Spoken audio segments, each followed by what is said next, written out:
মুখরা যতই মিথ্যাচার করুক, মিথ্যা অপবাদ দিক না কেন, তারা কখনোই এটা প্রমাণ করতে পারবে না যে রবীন্দ্রনাথ ঠাকুর ঢাকা বিশ্ববিদ্যালয় প্রতিষ্ঠার বিরোধিতা করেছিলেন।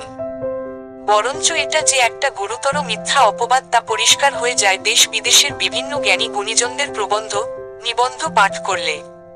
এ.জেড.এম আব্দুল আলী, অধ্যাপক বিশ্বজিৎ ঘোষ, নীরজচন্দ্র চৌধুরী, ঢাকা বিশ্ববিদ্যালয়ের সাবেক উপাচার্য অধ্যাপক আ.ম. শ আরেফিন সিদ্দিকী, লেখক আমিনুল ইসলাম, তত্ত্বাবধায়ক সরকারের সাবেক উপদেষ্টা আকবর আলী খান, বাংলাদেশের সুপ্রিম কোর্টের বিচারপতি ওবায়দুল হাসান প্রমুখের বক্তব্য ও লেখা পড়লেই পরিষ্কার বোঝা যায় ঢাকা বিশ্ববিদ্যালয় প্রতিষ্ঠার ব্যাপারে রবীন্দ্রনাথের পক্ষে বা বিপক্ষে কোনো অবস্থান ছিল না।